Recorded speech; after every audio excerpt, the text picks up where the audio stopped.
IP restrictions lets you set specific whitelists for accessing your control panel and API. This feature is off by default, but you can come to this page and configure any rules you'd like. We show you your current IP as well as your current host with buttons to easily add them to a whitelist. And then we have a place where you can just enter whatever IP or host that you would like to add to the control panel and or the API.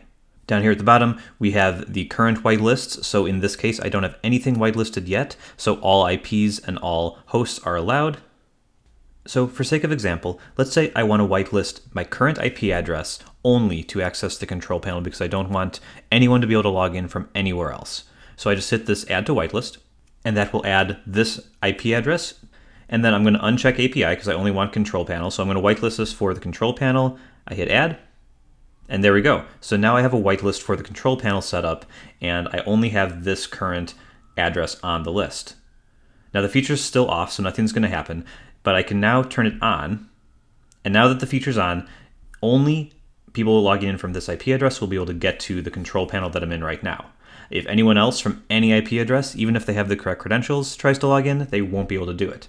Now I don't have anything whitelisted for the API, so what I can do there is I'm going to go here, and I'm going to type in the IP address of my web server. So this is where my online store is. I'm going to type in my IP address, hit add, and now API requests will only function correctly from this IP.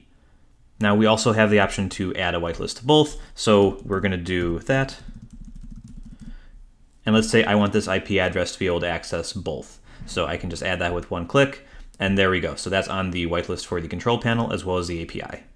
If I decide I don't want it for the API anymore, I can just remove it, confirm, and there we go. It's been updated for that. So it's easy to use. You just want to make sure that because this is a whitelist, that you want to have any IP address or host names that you want to be able to get into the account on this list before you turn it on. If you turn it on, you won't be able to access your account. So make sure that you have the correct settings in place first before you activate this.